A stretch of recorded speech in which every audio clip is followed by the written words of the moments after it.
L'espèce humaine, c'est quand même un animal absolument fascinant, n'est-ce pas? Il y a une certaine ironie, un côté peut-être un peu narcissique, mais tellement captivant, dans notre besoin presque obsessionnel d'étudier notre propre espèce à travers l'espace et le temps. Alors, plongeons directement dans le sujet. C'est un effort intellectuel sans pareil, mais au fond, pourquoi est-ce que tout ça compte au quotidien? Eh bien, étudier notre passé lointain influence directement la façon dont on aborde nos enjeux modernes.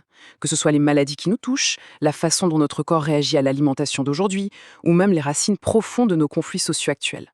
Absolument tout trouve un écho dans notre histoire évolutive. Chercher à comprendre qui nous sommes, d'où on vient et pourquoi on se comporte de telle ou telle manière, c'est vraiment le cœur battant de l'anthropologie. Et dans ce décryptage, notre objectif va être d'assembler les pièces de cet immense puzzle pour créer une image cohérente de ce que signifie être humain. Qu'est-ce qui relie notre passé évolutif le plus lointain à la langue ultra complexe qu'on parle aujourd'hui?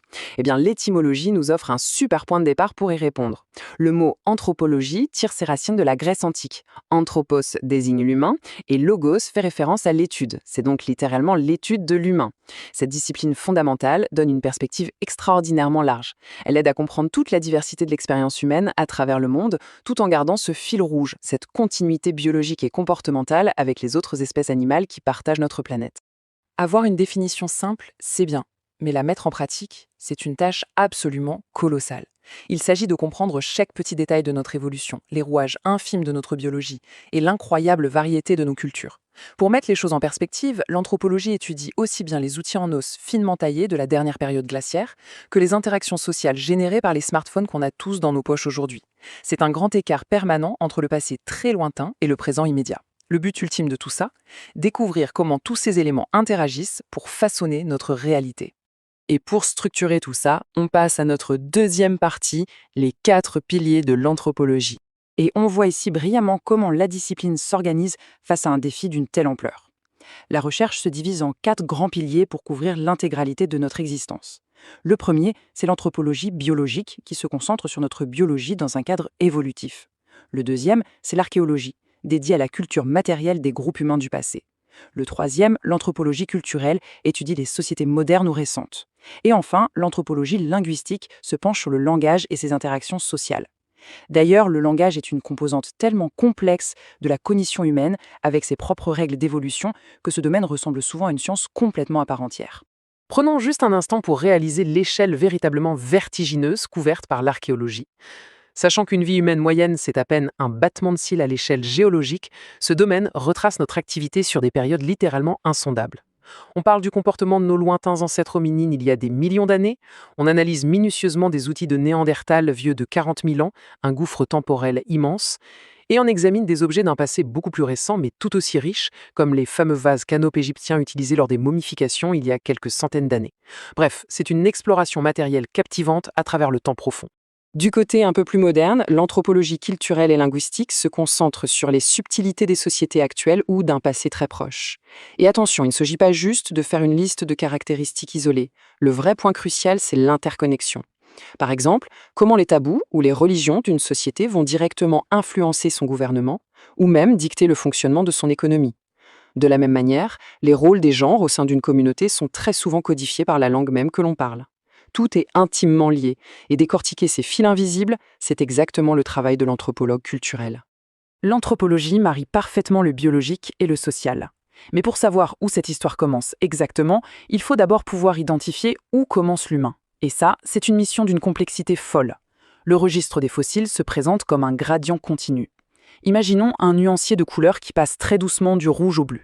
C'est physiquement impossible de pointer le millimètre exact où le rouge s'arrête et où le bleu commence.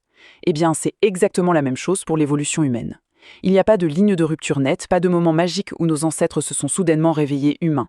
C'est une transition lente, continue et sans frontière absolue.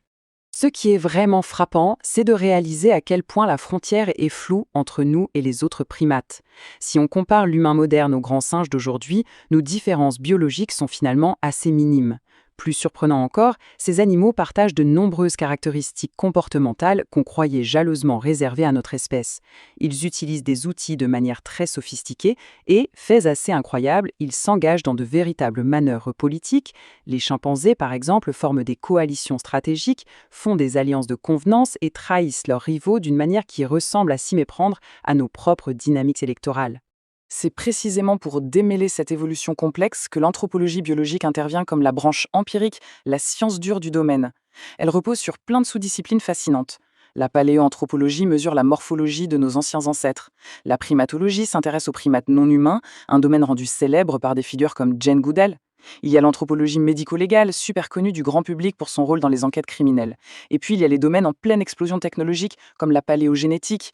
Aujourd'hui, les scientifiques peuvent littéralement extraire de l'ADN d'une simple dent vieille de dizaines de milliers d'années pour savoir exactement ce que mangeaient nos ancêtres et quelles maladies les touchaient. C'est absolument dingue. Et toutes ces disciplines fonctionnent en parfaite synergie. Imaginons une découverte sur le terrain. C'est une véritable séquence d'enquête digne de la police scientifique préhistorique. Quand un paléoanthropologue repère un bout d'os dans un désert aride, l'enquête ne fait que commencer. Des géologues et des taphonomistes arrivent immédiatement pour étudier le sol, comprendre la mort de l'individu et analyser comment ces restes ont pu traverser les millénaires. Ensuite, les paléoécologistes entrent en scène. Leur mission, analyser des pollens fossilisés pour reconstituer avec une précision stupéfiante la température, la pluie et la végétation luxuriante qui existait là où aujourd'hui il n'y a que de la poussière. Donc, le point crucial à retenir ici, c'est que répondre à ces grandes questions évolutives, c'est fondamentalement un sport d'équipe. La coopération scientifique est tout simplement indispensable. Les primatologues passent leur journée à observer le comportement des singes, oui, mais ils dépendent entièrement des botanistes et des entomologistes, les spécialistes des insectes. Pourquoi? Parce que l'analyse des insectes d'un écosystème révèle des infos vitales sur le climat local ou détaille précisément le régime alimentaire des primates étudiés. Sans cette compréhension profonde des pressions de l'environnement, le comportement animal perd tout son sens. En fin de compte, comprendre l'évolution humaine, ça va bien au-delà de la simple analyse de vieux ossements. Ça permet de comprendre notre histoire partagée, notre santé à travers les âges et les raisons profondes de nos comportements actuels. Tout ce travail acharné sur le terrain, toutes ces analyses en laboratoire, ça converge vers une quête fondamentale de sens. Au-delà des fossiles et des théories académiques, la grande question qui continue de faire vibrer cette science, c'est de savoir ce qui fait de nous des êtres véritablement uniques dans le règne animal. Une question fascinante qui, encore aujourd'hui, reste passionnément ouverte.